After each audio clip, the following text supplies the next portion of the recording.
We want to welcome Ken Paul, the Executive Director for the Franklin County Convention Facilities Authority. Good to see you as always. Great to see you, Angela. This is really exciting. So let's see what $400 million can get us. Yeah. A lot. Yeah, a lot. And it's our arena. The public owns Nationwide Arena. So we're really excited because we get to celebrate the 25th anniversary of Nationwide Arena this September. Okay, that's great. So let's look at this view, because this is the first time we're really getting a chance to see what you guys have envisioned with that $400 million. What are we looking at right here? Yeah, to start off, what's really impactful is we bring out the entrance that will allow people to get in, out of the weather, and through security faster and quicker. So you're talking about this part right here? Right down there. Okay. We expand that out about 30 feet. Additionally, you may notice we've expanded into this adjacent office building, which will allow us to move the Blue Jackets offices out into that building, but then really cool, a new 4th floor food hall that will serve the upper concourse of the arena. So that's all this, because we have something like this now, but what's up there now? So the food hall will actually go right here. Okay. New glass skylight, and then really cool, it connects through an outdoor terrace to the Founders Club. This will bring in a whole new outdoor venue to downtown. And so when you envision this, is this what you're seeing at other stadiums across the country to say we need to up level what we have? Yeah, it's really focusing on accessibility, connectivity, the fan experience, and upgrading amenities, all of which is really to stay competitive in the marketplace to ensure that we're able to attract our fair share of events to Columbus. So let's walk over to this one, because I want to get kind of a street level view, right? As people start walking into Nationwide Arena, you guys are really focusing on this plaza experience. Talk about that. Yeah, well, for starters, we improve ADA access right now to help those with limited mobility to get up onto the plaza. Right now, there's a team store right here, but it'll turn into a new bar. It'll serve the plaza. Okay. On the front of this connected terrace, that elevated venue, outdoors, is a new LED screen that will be great for watch parties and community events on the plaza. It also makes it really easy for you guys to switch that out, as opposed to having to take a day or two to put up an actual physical sign, right? Exactly. I swear that feels so dated now talking about that, but we have to remember, I mean, Nationwide Arena is how many years old? 25 years old on September 9th. 25 years, my goodness. And there's also going to be an upgraded parking garage, right? Correct. So this will be done in phases over 4 to 5 years. The 4th phase contemplates replacing the existing parking garage with a potential expansion out the north side of the arena. Okay. Within the arena, we're talking about all new restrooms, concessions to get you out and back to your seat as fast as possible.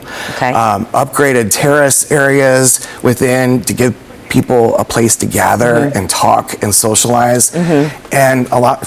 And right here, this is the magic view. Of television. We just saw that. Exactly. So let's talk about this. This is a new long bar that will allow you to be able to go grab a drink, but never lose sight of the ice or the concert or whatever is on the floor. And it's about this space where people can get together and actually be part of the action, but still be with each other. What is here now? Like seeing this picture now, it's hard for me to remember what's here right now. So it's a shifting. It's a shifting of the concessions. So it's almost reversing it and creating lines of sight that go from the concourse out onto the ice. It's something that we see in other venues here in Columbus. 25 years ago, that wasn't the style, and now we're embracing what fans have come to expect when they go to events like this. And so over here now, we have the team store that you were talking about. What I also noticed is more escalators. Yes. That's one thing I gotta tell you. When we walked into Nationwide, we're like, why is there only one going up? Yes. Where are the rest? Talk about this. I've talked about accessibility. Yeah. In the business, it's called vertical transportation. For normal people, that's elevators and escalators. We're going to improve them, replace them, and actually add additional ways to get up and down throughout.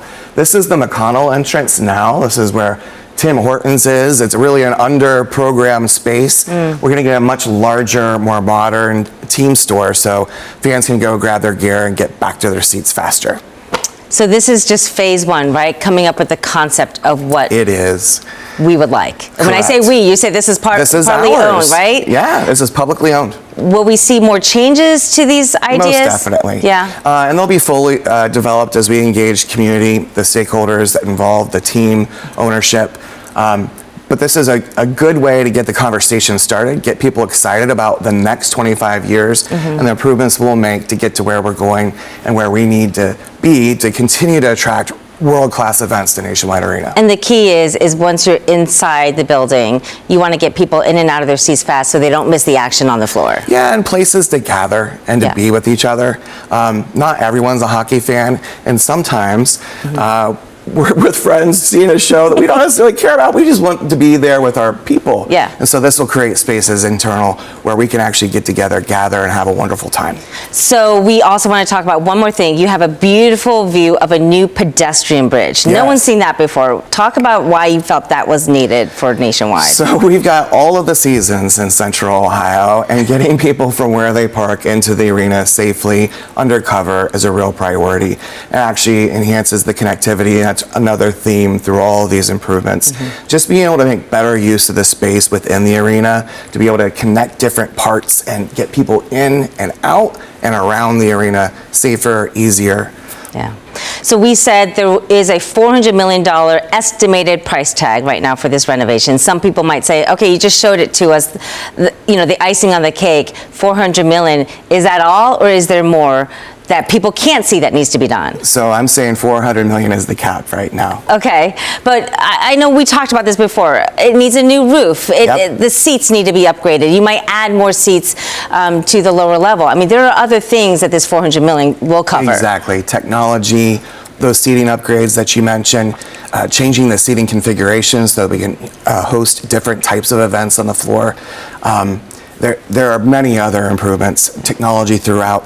The roof is actually getting replaced right now. Yeah. The building has been really well maintained, but the reality is you can fix things over 25 years, but after 25 years, you need to reinvest, renovate, and modernize your space to be able to continue to compete. So we got to talk about funding. Who pays for this? While it is ours, right? People are saying, wait, how much do I have to put in? How much is the state putting in? I'm sure you're watching what's going on with the state funding, the Brown Stadium. So what are we looking at right now? Yeah, so this will be a public-private partnership. There's an expectation that the private sector will invest. That's the team and concessionaires, others who benefit from operating in the building. But there'll be additional public investment also. And we're starting that conversation with the State House. Right now, there are several proposals being considered where the state would invest in sports facilities across the state. We're hoping to be part of that solution. But the competition is tight, and it feels like some people are ahead of us in this game. I wouldn't say so. We've been working on this for 2 or 3 years. We've got the conceptual design. We've got our original architect on the case, and we're ready to go. So I think we're well positioned. This proposal is very different than what's up 71 to our north or to the south in Cincinnati, but it is our project. It's our community's project. We think we're in a good position to make this happen. I loved how you described that. It's like OSU fans can't say Michigan, so you're not going to say what stadium is up to the north. Let's talk about the reason behind this. People don't realize, but in order for us to get big name acts, we have to upgrade this. And you're actually seeing some other venues lose out on major bids. So what are we looking at that we could potentially bring in? Or what are people like the NCAA telling you? Yeah, that's a really good example. We're hosting the Women's Final Four again in 2027. We're hosting the Women's Volleyball National Championships that same year. Division I men's basketball rounds 1 and 2 come in 28. Those are all a bid process, and there are specs in those bids where we're required to be able to demonstrate that we've continued to invest in our building.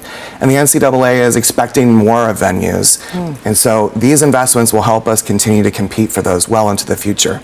Same is true for entertainment artists who like to perform in new and renovated spaces. Part of this renovation will also improve green room areas and the loading dock areas to be able to get those large trucks in and out to set up for the big show. So you talked about this was actually in the making for 2 years. Construction is not overnight. What can fans expect then during this construction phase? So good news, the plan is to minimize disruption on the building. This will take place in the summer over the next 4 to 5 years. The sooner we can get started, the sooner this gets complete. And we're starting with some basic, most necessary repairs this summer and repairing the roof. In other words, during the summer, maybe fewer events happening at Nationwide because of that. Correct. Okay. All right. Well, good luck to you. This is amazing. Beautiful view. I can't wait to see where you put Angela's little face in one of these little boxes, but time will tell, right? We'll see you at the grand reopening. We love it. Ken Paul, thank you so much for joining us here. Thank you for having me. Thank you.